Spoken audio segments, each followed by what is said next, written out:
Today we have a very, very special segment.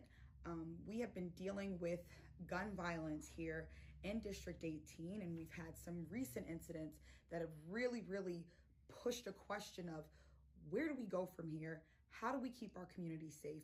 What are our next steps? And I wanted to really reach out to two amazing leaders in District 18 who think about this issue pretty frequently and who work with our community members who are in distress, our community members to determine how we can get to that level that we all know that we can achieve throughout all of District 18. So I want to first introduce Ms. Shalana Smith, and I think you all know who this young lady is over here, Miss Jada G. And I'm going to let them tell you a little bit about themselves. So Shalana, why don't you start? Hi guys, I am Miss Shalana Smith, like Taylor introduced, and I'm a clinical prevention counselor at Family and Children's Association, licensed mental health counselor, as well as president of the Elitist Association. Awesome. And hi everybody, especially to all my boos and babes and everybody out there. I am Jada G. I'm an activist, philanthropist, educator, mom, and most importantly, I'm a resident and community member of Hempstead, District 18's very own. So thank you, ladies and guys. You know, we have this formation set up so that we can socially distance here. And so it's a little awkward because they're behind me, but I'm really grateful to have these ladies behind me. And I really just want to get started. And I want to hear a little bit about the gun violence experiences and incidents here in District 18. Shalana, why don't you start us off? Okay, well, I am from Hempstead as well, and so unfortunately I experienced gun violence at a very young age, at second grade. My cousin, passed away from gun violence, and throughout adolescence I lost a number of my peers to gun violence, and so Hempstead is 6 times greater with the violence than New York City. Wow. I did bring some statistics from the Newsday and Governor Cuomo. We pretty much have per 1,000 residents, we have 251 crimes per square mile, and so it is really bad, and it's really it's disheartening. Do you want to share any recent incidents that we had? Like, I know we recently had a breakfast because, you know, with the rate and the types of gun violence incidents, we just said, okay, what are we doing? What can we do? Do you want to share some recent incidents that really hit home for you to kind of force you back through the archives to figure out what we could offer as far as services and solutions? Oh, absolutely. Being a clinical prevention counselor, I'm working with Family and Children's Association. We've been around for over 120 years, helping the community, families, seniors, as well as youth, and even so from the womb to the tomb. Wow. So the womb to the tomb. I've never heard that expression, but let me tell you, we can use all the assistance. And I'm really happy that we do have prevention counselors here, that there are resources set in place to ensure that our families do have some support, because, you know, there are definitely a lot of families that could use that support throughout different areas of District 18. So, John, I'm going to ask you the same question. Will you please share some of your gun violence experiences that you've encountered personally? Well, unfortunately, there are almost too many for me to think about. Okay. And be it personal, be it professional as an educator, be it a resident on a block that is notoriously known for crime and nefarious actions. So I think when you ask someone that's like almost embroiled in it, it's almost like asking, how many pieces of litter did you see in Hempstead? Countless. And I'm not being facetious. I don't want to put down my town, because let me go on record and say as though one of the differences that I want to continuously pound into the audience is I don't necessarily have a title, and I think that would be the accurate description for most Hempstead residents. However, what we all can be and what we all should strive to do is to be change agents. And that's what I've just continuously been striving to do. My story isn't that much different from many residents in Hempstead, be it if you live on a block that has multiple gunshots or if you've been on a block that is relatively quiet, you're still affected in some way. And I think that now, more than ever, is the time where there are so many residents who are tired of being sick and tired and are ready to make positive, impactful change. And that's what we're doing. You have given me a lot to think about. You both have a very strong understanding of what's happening in our community, and I have spoken to both of you at length about why we're here and how we fix it. So let me jump ahead and just say, why do you feel we are here? And Jada, you can take this first. Why do you feel like we are experiencing gun violence, and what are some factors contributing to that? Well, to be honest, because that's exactly who I always am, one of the reasons why we are here is because there has been a lack of inclusion of us at the table. And what do I mean by us? I mean the people who live in minority communities, the people whose votes are pimped out, and yet, sadly, like others, once they get what they came for, they forget about us. And so I think one of the biggest things that we need to have is inclusion of everyday people. Where are the committees in our towns that are consistent, the same way that a neighborhood watch per se might start, or as we're seeing around the country, militias? We need grassroots organizations of everyday people. Notice I didn't say outside organizations to come and fix it, because here's the one thing that I know. There is no white knight coming to save us. There's nobody in shining armor who's going to curse a fort to save us. If it's to be, it's up to you and me. We have to take back our community. We have to be the forces that are tied together, that are saying, you know what, we're sick and tired of being sick and tired. But not only are we sick and tired, we got a cure and a remedy for it. That is the problem. Oh, I love that. The cure and the remedy is in us. It is. That's right. And I love that. I absolutely love that. I think you just said a lot to examine. I love the word militia. I would love to know what that would look like. So meditate on that for a little bit. I will do this. So Shalana, why are we here? Okay, so it's a long one. And so we're going to start at the foundation, and the very foundation is at the home. And so being a mental health counselor and a clinical prevention counselor, I do notice that working with the youth, I have to work with their parents and their parenting style and their, distorted thinking or the lack thereof as guidance and supervision. And so other than it being a lack of supervision, another thing is mental illness. A lot of, one term is called invisibility syndrome. And a lot of youth are going through that because they are feeling the ramifications of systemic racism and things and no support and a lack of support. And they are going under the radar. They're being passed along. They're failing schools. They're not being productive. And in essence, they have a lot of lack of stress management and communication skills that are turning each other to actually kill themselves because it's suicidal and homicidal tendencies.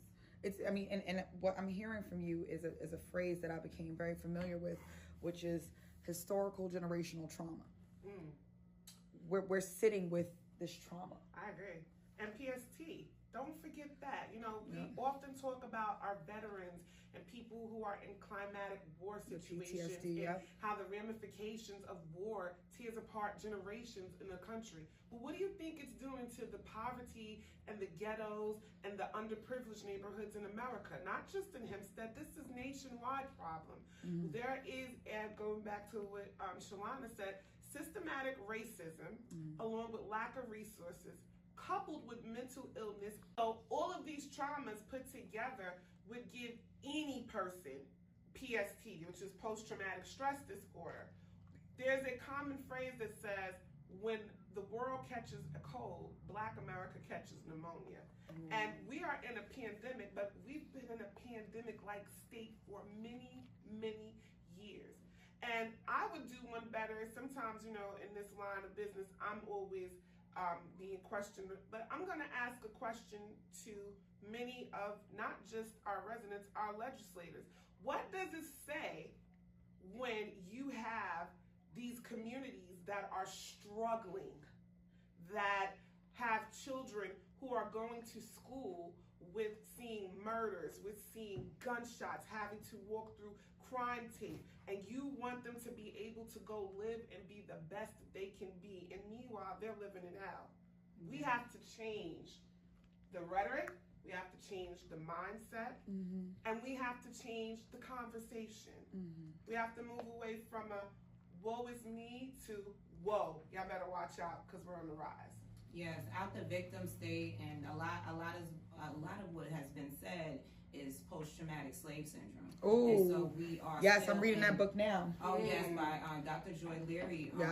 Definitely coined that term. And so a lot of different services that I provide as a prevention counselor.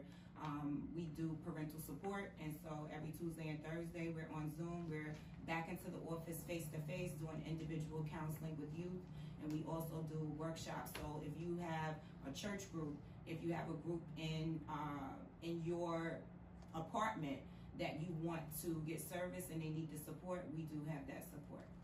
Talking about the services that are provided for parents as well as children, I think that is so wonderfully needed and so important.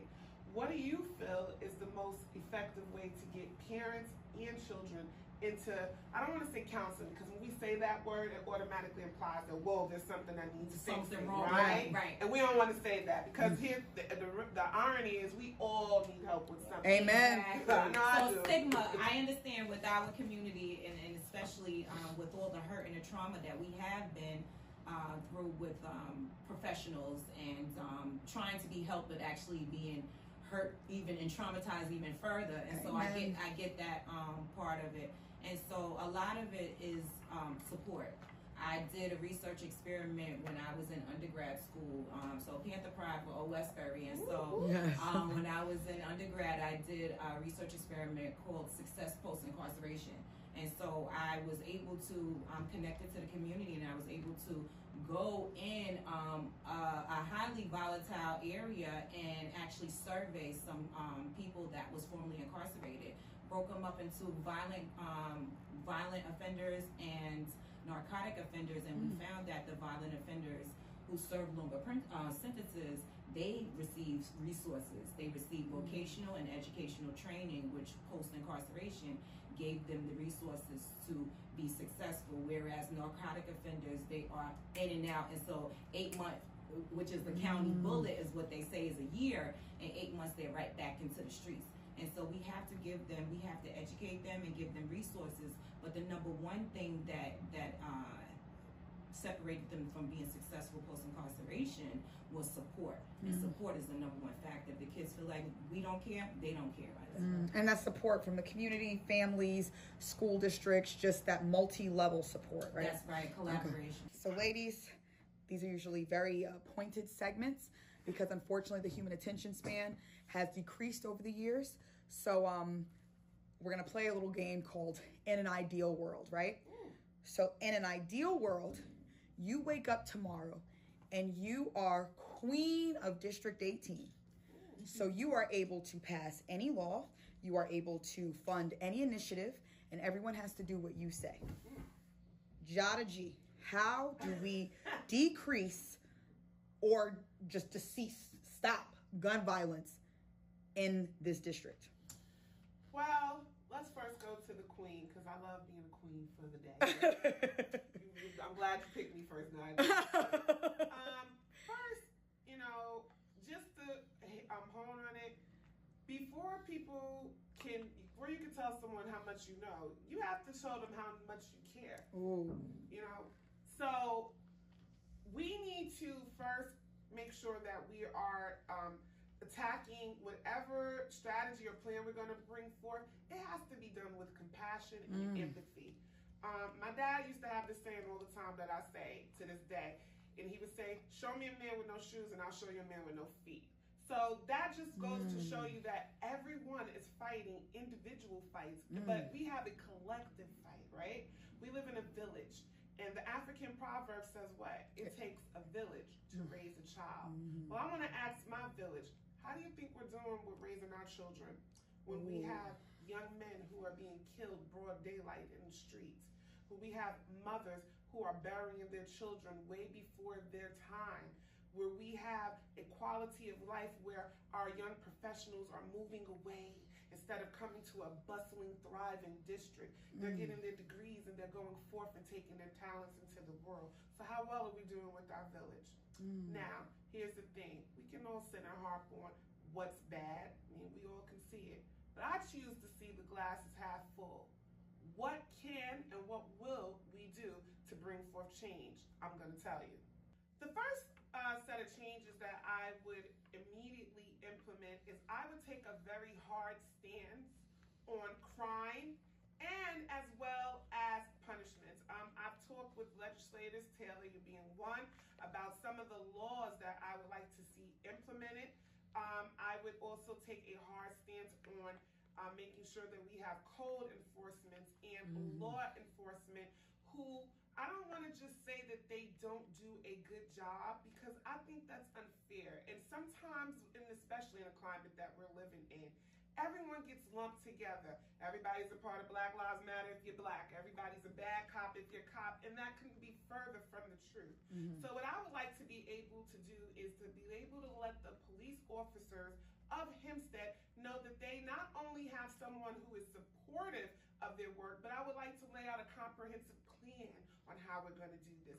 So many times we'll say things like, oh, they need to put the guns down here and pick up the books. Well, you know what? As much as I would like to live in that utopia land, I know that guess what? I might tell you to put down the gun. You might not know how to read the book you're picking up. So how much am I helping you? So we need to make sure that we are bringing resources that are not just going to be because it looks good, but because it's going to actually do something good for the community. The second part of that, which I've already talked about, is I think it is extremely important and imperative that we start to form committees based by people, right? If we're going to use that word democracy, for the people, by the people, we got to have the people be a part of making sure that they are the plan that's going to fix up this town. Well, what does that look like? We need a committee to make sure that we have a neighborhood watch. We need a committee to have for children who don't have an after-school program, or kids who are almost that 1 foot in and 1 foot out. We need a committee of mentors. I'm not talking about the mentors that we go good from the college and they want to give their credits. I'm talking about mentors who have walked the walk, talked the talk, but also made the changes. We need committees for mothers. She's talking about parentals playing a bigger role. Sometimes just because we're parents, we don't know how to parent, myself included. Sometimes we need somebody to say, you know what, sister, that's not how we do it, but this is how you can do it. So we need committees for mothers and for their children as well. Another committee that I feel that we must have ASAP is a mental health committee. As a person who has family members, 2 of them, one is schizophrenic and one is bipolar, it breaks my heart when we have to go through these episodes and there are no channels. The police officers, they're overwhelmed because they're doing a job capacity that they're really not capable of doing and shouldn't have to do. So we need to be able to have task force that are going and who can come and assist families with the help that they need. And lastly, one of the most major things, I know a lot of people don't think this is important, but I do. We need a beautification committee. You feel good when your house looks good. So you're going to feel great when your village looks great. You're not going to allow people to come and just drop litter. You're going to make sure you talk to that teenager when those rose gardens are planted in. You know the sweat, blood, and tears you put into it. We need to boost our morale as well as our mental. So I think I pretty much talked on all components. And then the last thing is we need resources or a committee that is going to be dedicated to helping those who have recently either been incarcerated or who've had experiences within the penal system. We need to reach out to these men and women and let them know that, you know what, you are not your mistake. You made a mistake, and you are going to make yourself and your community better as a result of your past transgressions. But there are so many men and women who feel incarcerated and they feel like they've been thrown away. What do you do when all you do is feel like trash? You become what you say they are. So those would be the key components that if I was queen, of District 18. That's where I would start. And the most starts with you and I. Okay, so you definitely have a great ideal world solution or solutions, that plan, that strategic plan, because you're right, it's a multifaceted problem, so it requires a multifaceted solution, right? Or solutions. Now, all of that said, if all of that happened, how long do you think it would be before we didn't see gun violence in our community? I'm gonna be realistic with you. Where we are now, if you asked me that question 5-10 years ago, I would say it would take about 3 to 4 years. But I feel that we have just been allowed. There has been almost, I've said this many times on my show, it's almost like a feeling of the Wild Wild West here. It's like catch 'em up Cassidy, catch me if you can, pow, pow, pow. So we have allowed such lax laws, lax policies, that it's going to take a while to rein it in. So I would give it a 5 to 10 year grace period before we see total non-gun violence. Now, you didn't ask me about decreasing the level of shooting and guns. I believe with certain strategies and plans in place that we can see a decrease in the village violence in about 1 to 2 years. Because if we are diligent, if we are serious, and if we are planning accordingly and correct, it can be done. Okay. We've seen it. All right. So that strategy's ideal world solution, and that was a good point. There's a difference between no gun violence and there's a difference in a decrease in gun violence. And I think that the realistic expectations are very important in planning, because once you drive people to support a plan, the last thing you want is to be guiding them or misguiding them down a path where they say, okay, I have to do this for 6 months, I have to do this for whatever, and they're not seeing that change that they need. So we have to be realistic with our expectations, because you go ahead. No, don't apologize. Go ahead. I think that is one of the major reasons why you have such disinterest in wanting to see change, because you have people who are dissuaded. Let me tell you something. The average citizen in District 18 wants to live a life more abundantly. They want to be able to grow their family in a place where they feel safe, where they feel secure, where they have opportunities, right? But when you start to, it's like when you start to take every little thing, everything that they told you that you could have, you see that going out the window. Tell you to go to school and get your education, or we ain't got no job market. It starts to wear at your hope and resolve. And what I'm seeing is people who have lost hope. So we heard from Jadaji, right?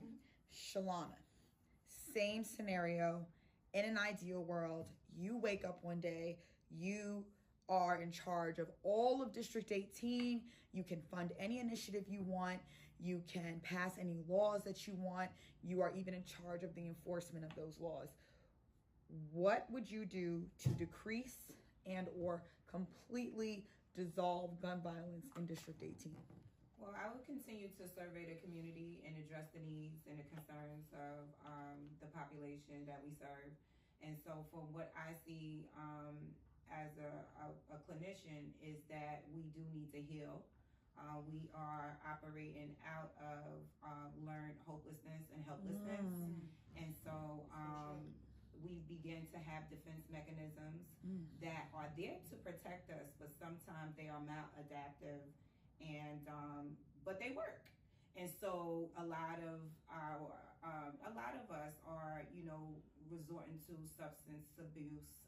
It's a lot of domestic violence in the household, and again, coming from those traumatic injuries from childhood trauma, we need healing. And so I would definitely expand the mental health services to diagnose and identify those areas that need to be improved or worked on, or medicated in that reference.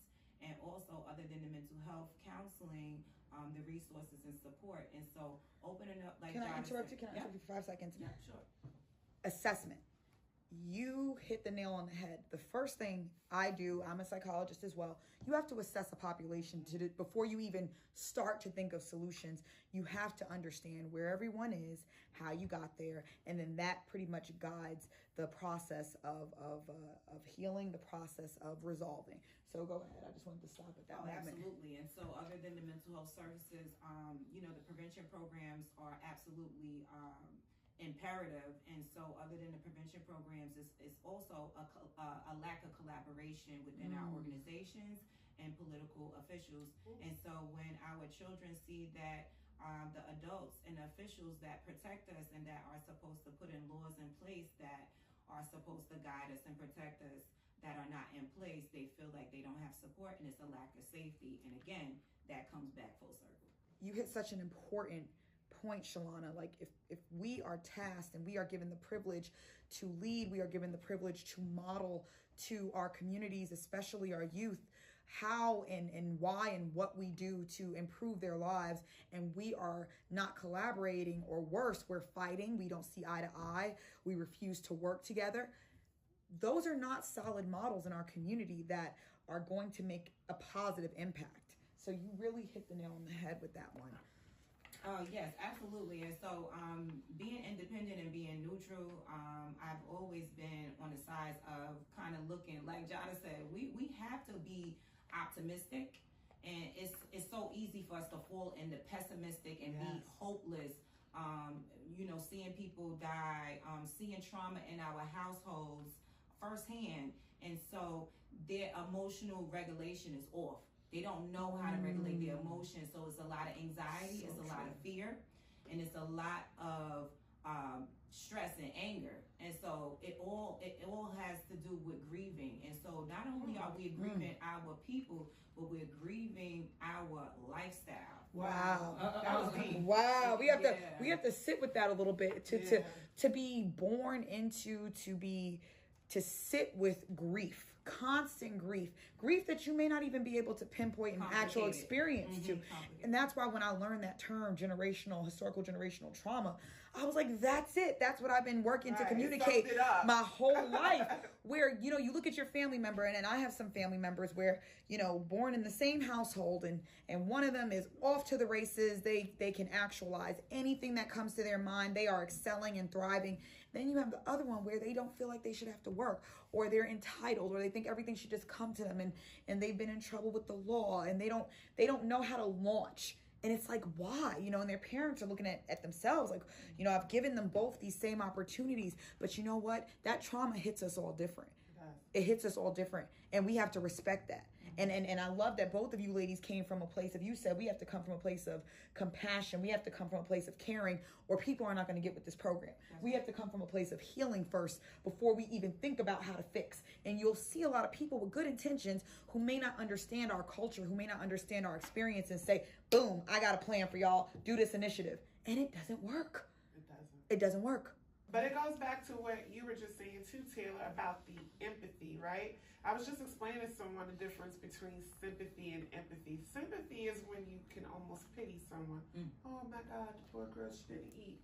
Empathy is when you can have sympathy, but you have sympathy because you know what it feels like. There's far too many people who are politicians and they're just not people.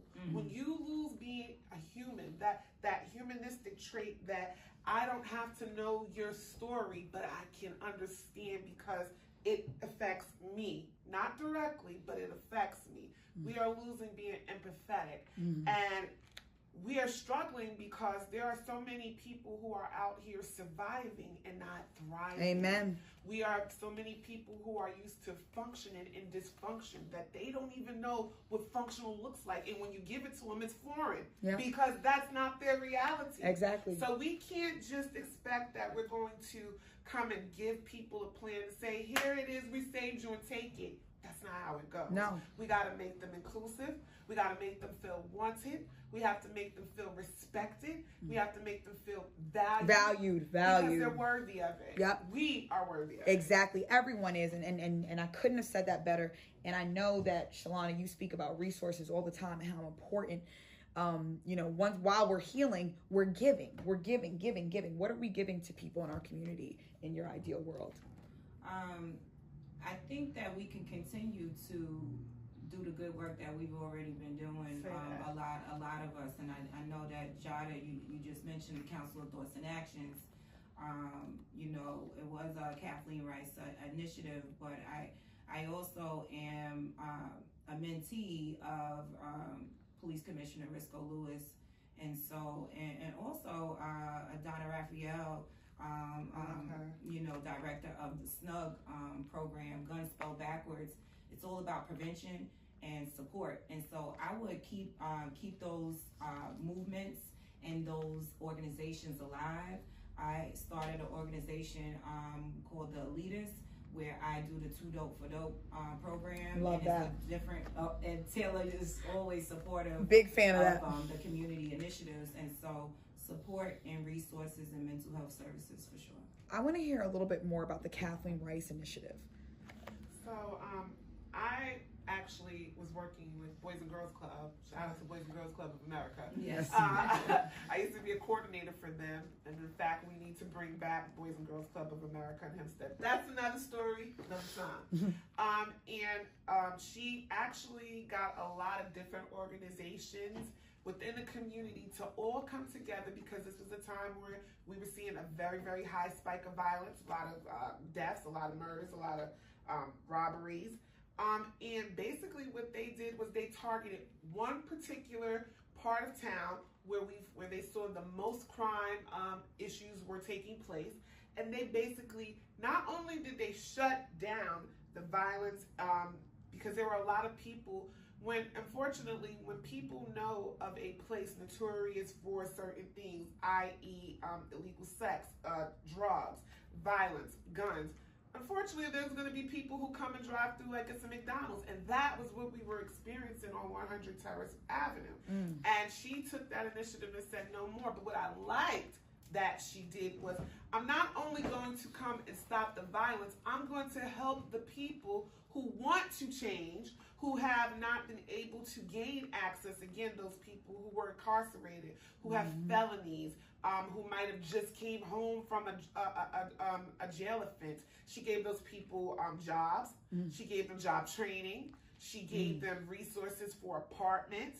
She did a lot of things where it just wasn't cleaning it up. Because we can clean up something, but that doesn't mean it's going to go back to being dirty. It's just like a house with children who are unruly, who don't follow rules. You cleaned all day, and next minute you know you went and took a little nap or made dinner. Now the place is dirty again. We can't allow it to be dirty again. We have to be on watch, on task, but we also have to give residents the means to be able to pull themselves up. Nobody wants a handout. We don't want a handout. No. We just want a chance to show you what we have in our hands. Amen. Oh, that's wonderful.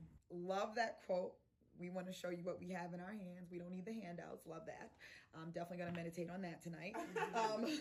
But in meditating on that, Shalana, you and I have spoken about gun violence initiatives that have worked in other places in the United States.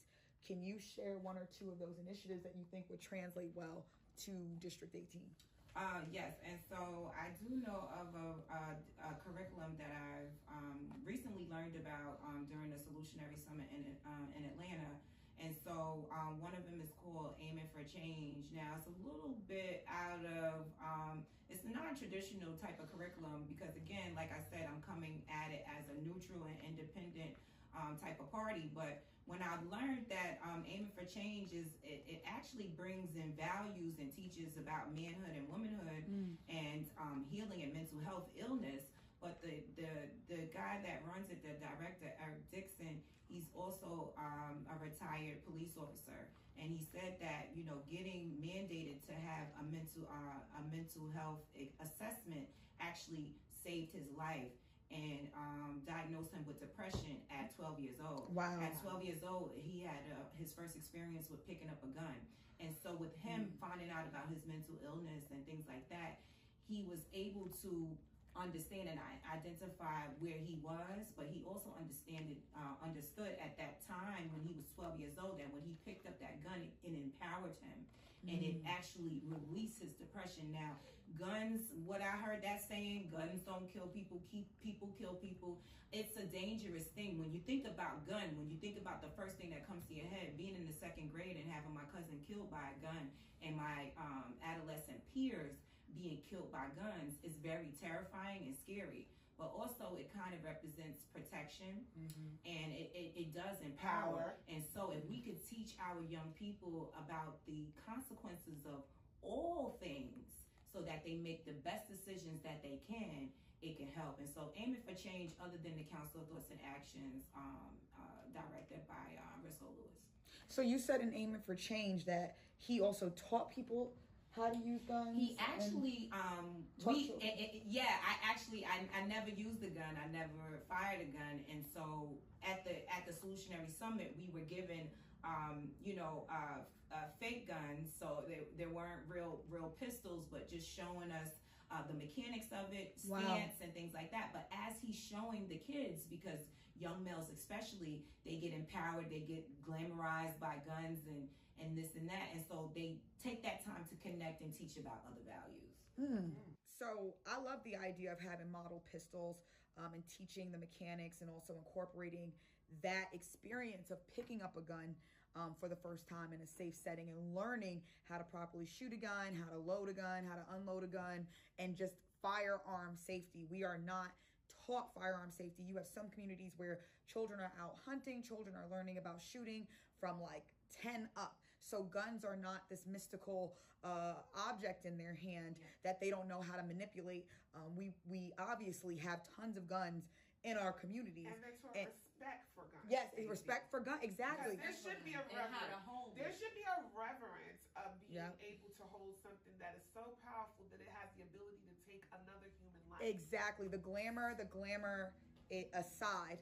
Right. The glamour aside, because some people are gun enthusiasts, and it is glamorous. They're beautiful. They can be beautiful collector's items. Right. But glamour aside, guns, and I say guns and vehicles, are pieces of steel that can literally kill people and change the lives of so many other family members. So we want to. I had a family member that actually, was shot by another family member. My little cousin, he shot my other cousin playing with his father's gun because he didn't know how to properly use it. And thank God that my cousin is still here, to parent her children.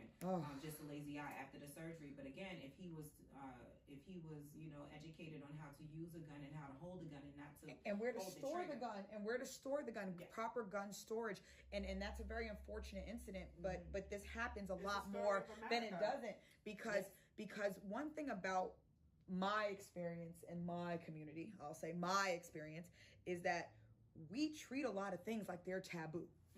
Credit cards, salaries, job negotiations, salary negotiations, credit, financial literacy. You see your parents' credit card, they're like, don't touch it, don't think about it, don't know about it, don't ask me for anything. How to buy a house, how to negotiate rent, how to start a business. Affordable housing would be another thing on my Queen yes. And it's safe, safe housing conducive to thriving, but also guns. How many people have picked up a gun? Your parents are talking to you about everything under the sun, if you're fortunate enough to be in a household with parents that speak to you. But the gun safety, knowing what happens if you're in an environment where you see a gun, one of your colleagues or peers have a gun, what do you do? Well, if you see somebody that's going to attack, that's important too. What do you do? We don't have these conversations. We don't know this know-how. This is not common knowledge in our community. Okay, so I'm loving that Aim High initiative. I definitely plan on learning more about it, and maybe we can invite Mr. Eric Dixon up here, so he can. I never even heard of a forum where they give you model guns. I think that's a brilliant idea because those are readily available, and I think it just demystifies and educates people on a different level. Applied knowledge is always power for me. So now, Jada G, do you have any initiatives that come to mind? Anything you made up? Can you freestyle? I think the only initiative that really came to my mind, I think I told you I probably read way more than I watch TV, and I'm quite a historian. Lyndon B. Johnson, I apologize. FDR, when we were in the midst of World War II, he came up with this thing to basically bring back and revitalize America, and it was called the Great Deal. I think we need to be implementing things of that nature. What does that look like? What he did was basically he took the everyday people to fix the flaws in the country. So there were problems with the roads. Okay, we're going to hire people to do these roads from that community, from our country. Mm-hmm. Oh, okay, we need to make sure that we're having carbon emission. We need more trees planted. Okay, we're going to get these people to go out into America and plant trees. This is where our work. I was thinking about the youthful offenders, Right. You know, getting them to go in the community because they might not want to be seen cleaning up, but it's going to be rewarding after that. Yep. But you know, But not more so, even if beautify your own community. right, we Yep. need to appeal to the talents and gifts that people have. We have so many artistic, and I'm not just talking about, when I say artists, I'm talking about broad. We have singers, we have actual painters, and we have poetess. We have so many of our brightest and our bravest, and we need to be able to utilize these people. So that's the initiative I would go with. I would go with more of a feel of fulfilling the flaws and the issues of the community, and it would be served and rectified by the people. I love that. With the pain, where the issues are, lies the healing. And I think that was actually something I learned at the African American Museum. I was at a forum and I just said, what do we do? How do we combat this trauma? And he said, yeah, the trauma's inside of us, but the healing is also inside of us. The healing is. And that gave me serious hope. So And also giving purpose. I think giving purpose. Could you imagine, Shalana, could you imagine what type of murals we could see out of people who have just had time? Do we have murals anywhere in our No. district? Can you imagine That might be a fun beautiful, initiative. Victory and community gardens that could be planted with these beautiful seniors and people who have knowledge of how we work the earth? Get that agriculture. That's another topic. That is Let's listen, revitalize without listen, gentrifying. listen, Yeah. listen. Can you Someone imagine? just told me we have trauma around agriculture. We do. For obvious reasons, we don't want to be in a field or anything field-like. Yes. And Can you guess what? That imagine means that? we're relying on other people to provide our food source That's when right. what we do have out here in Nassau County is land. Everybody has a plot of land or at least a windowsill to grow something, and we're not doing that. So that's another conversation for another day. But these are all a part of this multifaceted solution to solve such complex problems that we are encountering every day. To what people say all the time, right? We always say, "Oh my God, these kids, they don't have anything to do." Idle time is the devil's It time. really is, but we have to do more than just saying, "Oh, give them a community center." Okay, because what if I can't get in? What if I did something and get kicked out? We have to have different avenues because every kid doesn't want to go play basketball. True. Some kids might want to be in the dirt. Some might want to paint. True. Some may want to go sing in a choir Or read. We should- True. Some might want to do True. reading. I love We that. need to tap into all of the resources. Again, all the talents and gifts that we have. Yep. We need it. Yep, and we need that consistency to be there as well. But we Absolutely. can't do anything without all of you. We need That is you. what it is. We need consistent us to heal us and to thrust us into the greatness that I know that we can accomplish. So we are wrapping up right now because we probably could talk about this Oh for the my rest of our God, lives. it But was so quick. I want to thank Shalana Smith for all of her work that she does day in and day out. I want to thank Jada G because let me tell you, she called me after one of the most recent gun incidents and said, Taylor, what are we going to do? And first of all, I'm happy that she was able to call me. I was able to answer because to me, the second I'm not available to this community, I'm no longer serving this job in the right function. I'm just not serving it. And That's I want what's... to thank you, Taylor. I'm sorry to cut you Oh. off, Yes, but always Taylor being. Gang. Oh. Tell again, darling. Yes, darling. Listen. Seriously, I want to thank you for being available, but not just available, because I think most politicians are available. Being available and being willing. Because, see, everybody that's available isn't always willing. And willing to listen, willing to lead, and willing to know when to let others take the lead. Yes, and learn. That's the true definition of a leader. Leaders don't always have to be in the forefront. Sometimes a true leader has to know when to defer to others. And I like that you are always so inclusive of not only just your personal time, but also the office. You have made constituents of the 18th district feel like this is our term. It is your term. You pay for this. You pay for these lights. You pay for this floor. You pay for this coffee. You pay for all the girl. This is your office. And that's it. And honestly, listen, it's a privilege to serve. I don't know about the Wi. It's spotty over here. You know, the state's a little protective of the Wi-Fi, but this is your space. You guys pay for 2 offices. You pay my salary. I'm here working for you every day. My team is here working for you every day, and we are going to do a lot better to work to protect our village residents, because it's always safety first, you know. But I just want to thank you all for tuning in, and yeah, drop some ideas. Reach out to us. We want to hear from all of you.